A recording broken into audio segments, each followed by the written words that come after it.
Pero ¿cuál es el problema? Los políticos. Ese es el problema.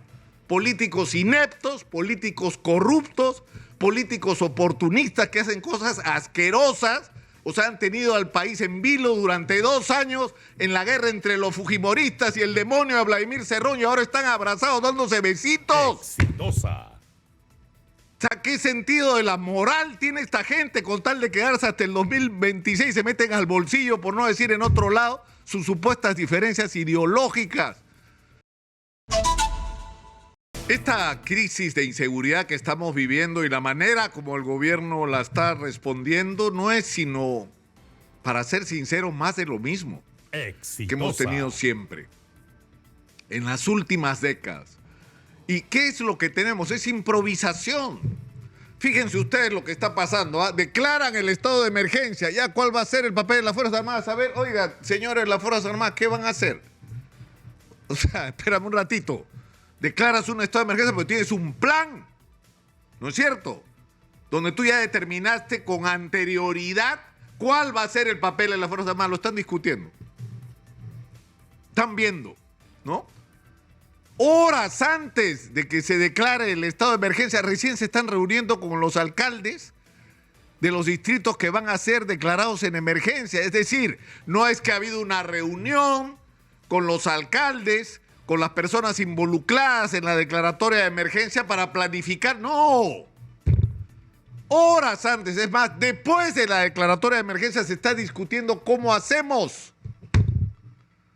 La propia presidenta de la República, la señora que firma la declaratoria de emergencia, no sabía que eran 60 días, pensaba que eran 90, ni siquiera sabía lo que había firmado.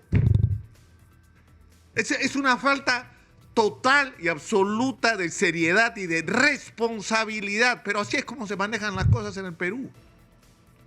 ¿Por qué? Porque no es una prioridad resolver los problemas de los ciudadanos.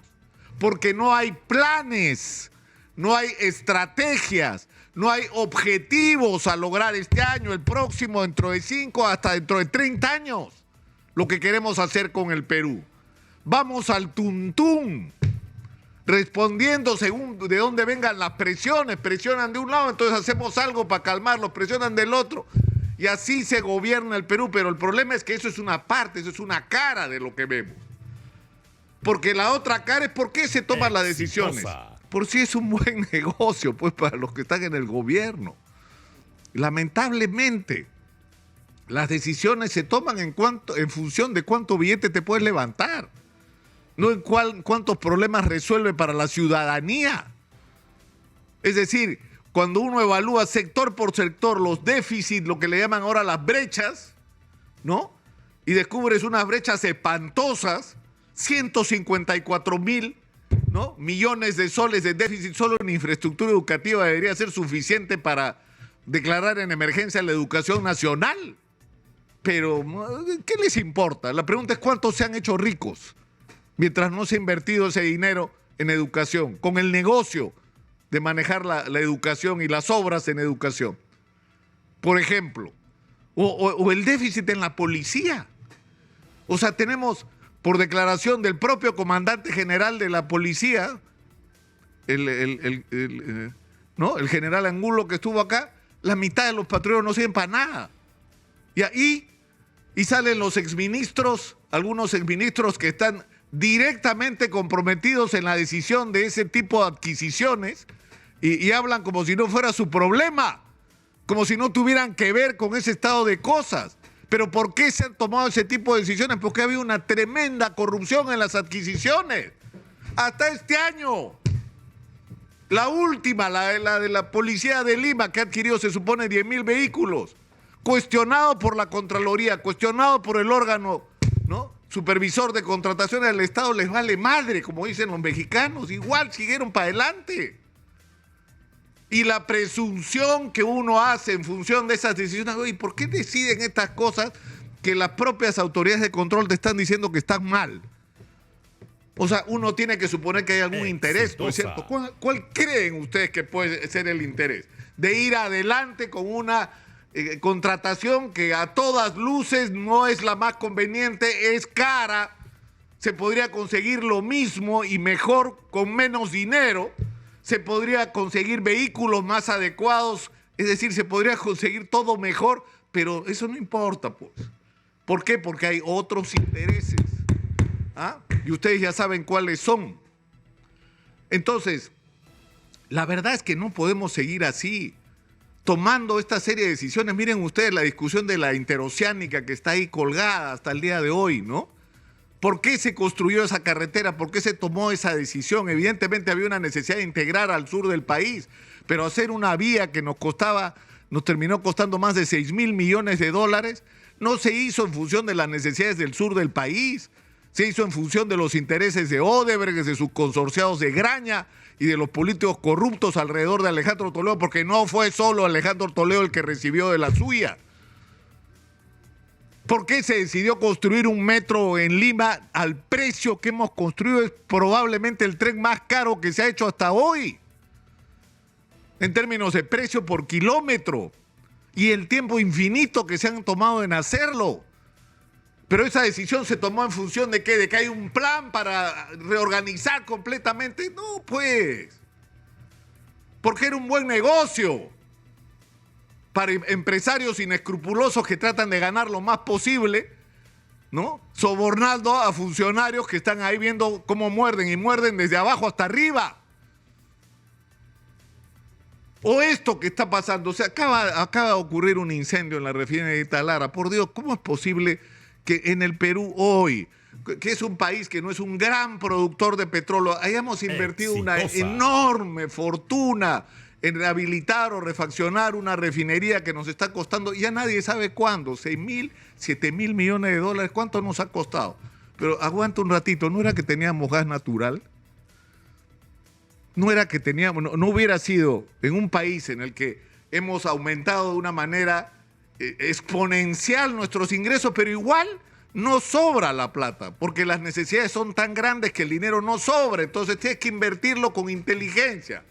Tienes gas natural, no tienes el petróleo que deberías tener, entonces ¿cuál es tu prioridad? El gas natural, pues, ¿no? No sería lo lógico, digamos, ¿no? Y ahora hay gente hablando de quieren privatizar Petro, pero ¿quién creen que va a hacer cargo de la refinería? ¿Ustedes creen que alguien se va a hacer cargo de un muerto con una deuda gigantesca, impagable, que pretenden que la pague el Estado peruano, que la subsidie el Estado peruano? Es decir, yo creo que estamos en una situación, y yo no sé si ya resulto impertinente regresando al mismo punto todos los días, pero no hay derecho a que estemos como estamos. Es decir, y nosotros como ciudadanos no tenemos derecho a seguir permitiendo que esto ocurra. Y hay que producir un cambio, porque los responsables de que las cosas estén como están no hay recursos, hay recursos. No hay ideas de lo que hay que hacer, pero por supuesto que sí. Ustedes quieren saber qué hay que hacer en Piura, le siento al decano del Colegio de Ingenieros y en 5 minutos les resumen lo que hay que hacer en Piura. Que hace 20 y en algunos casos 30 años que lo están diciendo. ¿Qué hay que hacer en inseguridad? Ayer he visto el informe que hizo el general Félix Burazo el 2013 con la Fundación Konrad Adenauer. Exitosa. Hace más de 10 años.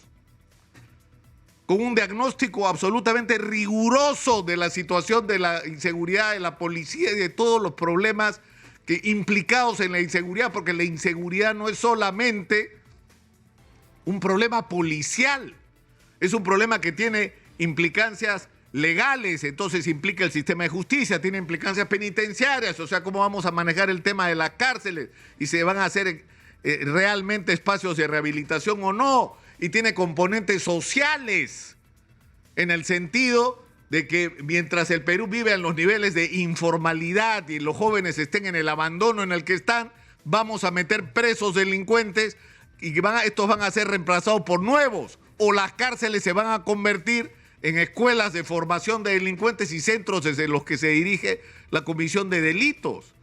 Hace más de 10 años que está ese informe hecho. Todos los presidentes que han pasado por el gobierno lo han tenido en sus manos. Todos los congresistas prácticamente hasta el año pasado, el anteaño pasado, han tenido o sea, hasta el Congreso anterior han tenido en sus manos, ¿ustedes creen que les interesa? Porque la pregunta que se hace los que están en el gobierno es ¿cuánto voy a ganar yo por esto? ¿Cuál es el negocio? ¿No? Es lo que se preguntan. Y no si ese tipo de planes, por eso digo, ¿es falta de recursos? No. ¿Es falta de ideas? En absoluto. En absoluto, los colegios profesionales, los especialistas, en todos los niveles, en todos los sectores saben lo que hay que hacer y en algunos casos los planes están escritos. Pero ¿cuál es el problema? Los políticos. Ese es el problema. Políticos ineptos, políticos corruptos, políticos oportunistas que hacen cosas asquerosas. O sea, han tenido al país en vilo durante 2 años en la guerra entre los fujimoristas y el demonio de Vladimir Cerrón y ahora están abrazados dándose besitos. Exitosa.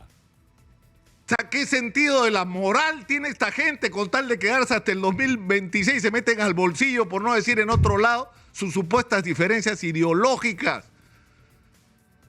Es decir, no podemos más con esto. Necesitamos construir una nueva clase dirigente en el Perú. ¿Y eso qué significa? Que la gente de los colegios profesionales, de las facultades universitarias, de los gremios empresariales, de las cámaras de comercio, de todo tipo de organización que represente a alguien en el Perú, tienen la obligación de meterse en política y comprarse el pleito de cambiar este país y arrimar a los políticos. Y muchos de estos políticos van a terminar en la cárcel si la justicia existe en este país, porque tienen que pagar por esto que estamos viviendo. Porque esto que estamos viviendo no es gratis, no es producto de la casualidad. Una vez más, es resultado de la ineficiencia, la corrupción y la irresponsabilidad de quienes han tenido en sus manos la conducción del país. Hablemos claro.